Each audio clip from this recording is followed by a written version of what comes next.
Hey guys, I'm coming on today because as I said, whenever I feel that I've got something to share, I come on.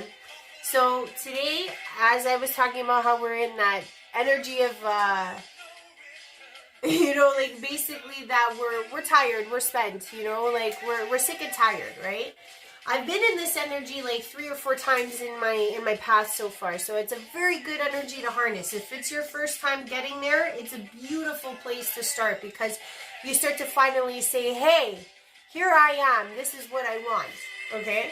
So the thing that I wanted to talk about was something that also tripped me up for a very long time, but I do feel that not by my own doing, but by, the luscious world that is around us and the beautiful situations I was afforded helped me get through this illusion. And I will state this, that this, what I'm talking about, like in most of our lives going through this, we had to go through so many illusions, and I know there's way more to come. Maybe not way more, but let's say there's still more that need to be siphoned through, that need to be picked through, that need to be adjusted, that need to be looked at. And the one today I'm going to be talking about is perfection. Perfection. How many of us are striving for that perfection? Because even from the beginning of time, man always strove to be like God because they felt like that was the ultimate perfection. And the thing is that if you do look for God, or you do look for Mother Gaia, or you do look for Source within the natural world, you'll notice that nature is very flawed and very imperfect. And within that imperfection is the beauty that is this world. We as human beings, we create this idea of perfection, and that is the illusion. We build it, no one else. So that might be a simple truth that you may be facing in your life, and I'll give you examples of how this works out. Because it is a self-made creation, we create the parameters that make up what is perfect, okay? So we can be doing things that try to fall into deadlines. We could be doing things that are doing things. We could be doing things that are oversharing. We could be doing things that are overreaching. And I'm going to explain what those things are. And if you are doing some of these things, you'll notice that you're in a standstill all the time, even though you're striving and trying and doing and whatever. Because unfortunately, in this way of this world, I don't know if you guys ever watched my older videos, liking out Patty.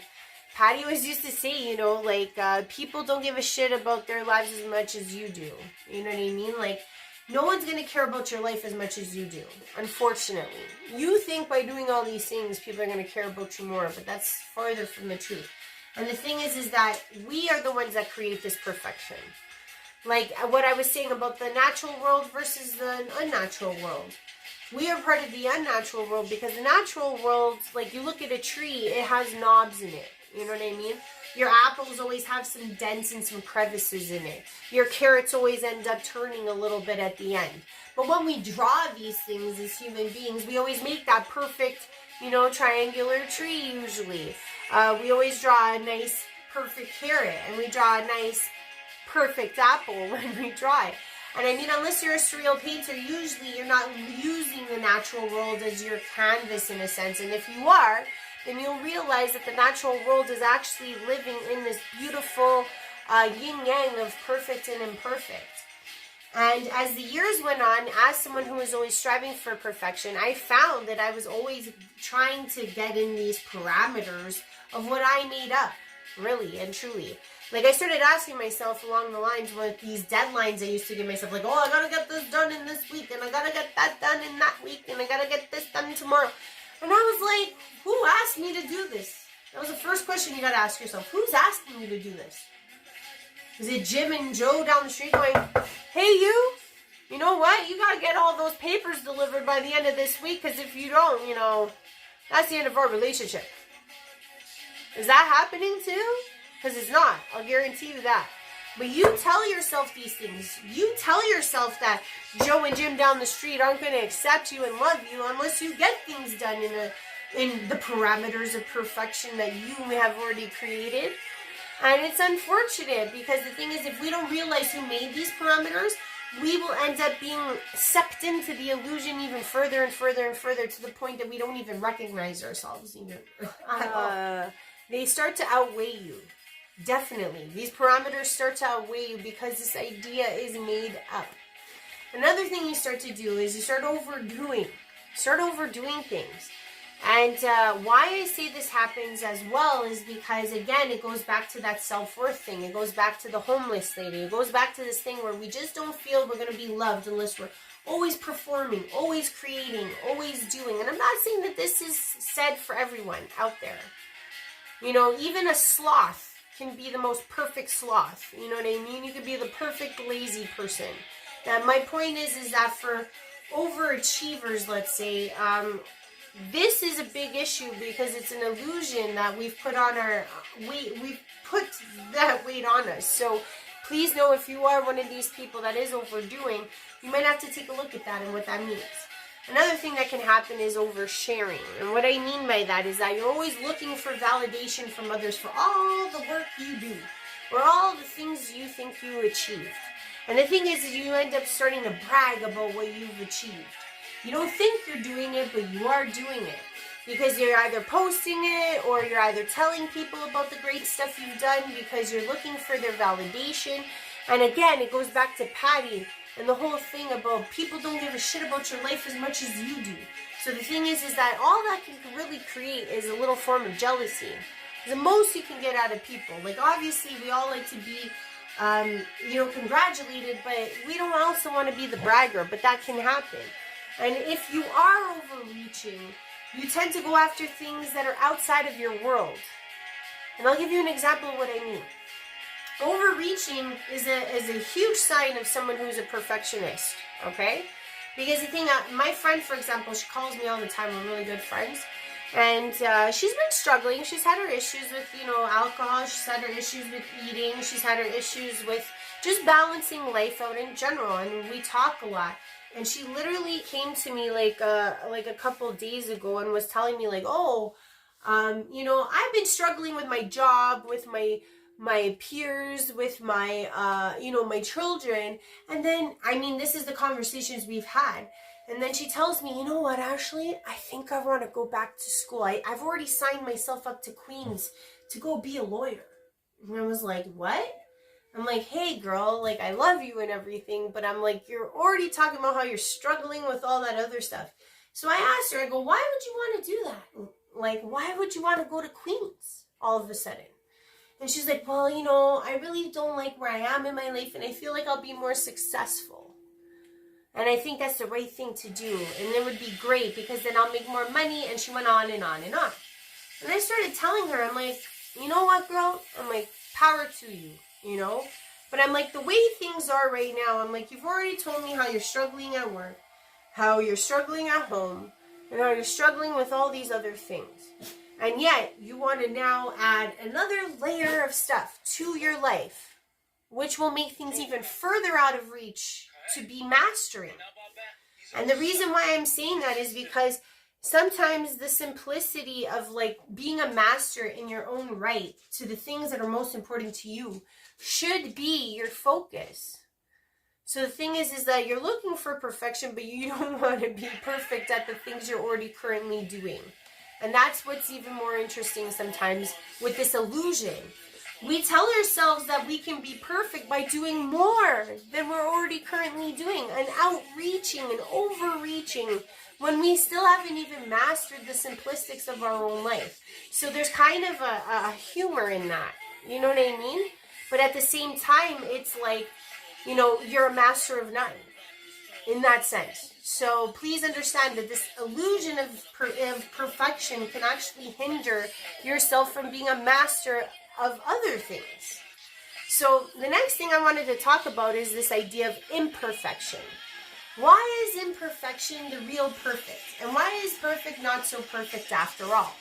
The reason why I'm bringing this up is because imperfection, like it is represented in the natural world, that is the most beautiful thing, also encompasses perfection. Like if you think about it, you can look at certain parts of nature and you can see things like the Fibonacci sequence or any type of mathematical breakdowns that show, that there is a sense of order, that there is a sense of perfection, that there is, a 1 + 1 = 2 type of analogy to the world, the mathematical world of nature around us, which then brings it to this idea of what perfection, because it's solidified, it's quantifiable. But in the sense of this, it is still imperfect because nothing is the same. Everything is unique. Every snowflake, every seashell is unique. Just as an example.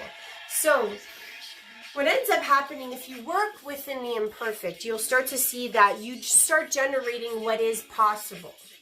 Okay, that's the first thing that starts to happen. You start to generate what is possible for you. You stop thinking about all the things that you want to be, that you could be, that you're striving to be, and you work on being. You work on mastering the being, the now, the what's possible part of your life. And that makes you a master. And once you've mastered those things, you'll start to notice that you can get another array of things that you want to work on. But you will realize that you're also very, very centered as you're doing it. Sorry, I'm just going to put this down over here. Oh. You end up giving to yourself instead of giving to others. So think about it, right? Like if you were giving away all your energy in the other circumstance of being perfect because you're running around like a chicken with your head cut off to try to hit these deadlines, to hit these things, to get the accolades from other people, you are going to be so strained out that you're not really putting that energy back into yourself. And what happens is that you will then be imperfect anyways because you're all rattled and you're all out of it. So that's not going to be good either.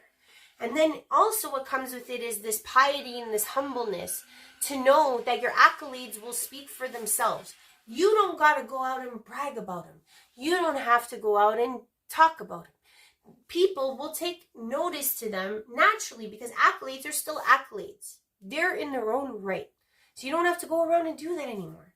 And when you do start to stay in your lane and you strive for those things that are attainable within means, within an order of divinity, you start to realize that you grow more when you work. Like, please understand, divine timing is like molasses. I get it.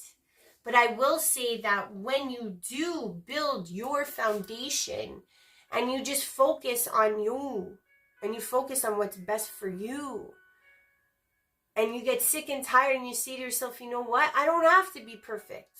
I can be imperfect. Because a lot of this stuff comes back to our childhood. Many of us don't realize that the reason why we create different senses of what is perfect is because it's all stemming from our childhood. It's all stemming from our main parents telling us what we had to do to achieve to gain love. So let's say, for example, you have a slacker parent that really didn't, care about much and still gave you a lot of love. Most likely you're going to be a little more degenerated and you're not going to have a lot of love in your heart, and you're probably going to basically not strive for a lot of things because you know that there has to be a balance, right? And then if you're somebody that was starved for love and you had to work really hard, you had to compete, you had to do all kinds of things just to get a hug, just to get an I love you, even if you got that, you start to realize that in your older life, you're still doing that. You're still going after like insane parameters just to tell yourself that that's what love equals to. So I hope this helps, because I really feel like if you are somebody that's struggling with, you're in this spiritual journey and you're like, how do I deal with this now? Like, let's say you're a chosen, or let's say you're somebody that's trying to start a ministry, or you're somebody who's trying to start something great. And you're like, wow, it's a lot of pressure. I got to look great. I can't break rules. I can't do this. I can't do that. Again, see what I'm saying? I can't, because these are parameters that you make up. God's not telling you to not be you. God's always wanting you to be you. So don't think you have to be perfect, because in the imperfection is where you find perfection of who you are. Only you, the unique seashell, the unique snowflake. So I hope that helps, guys. I love you lots. Bye.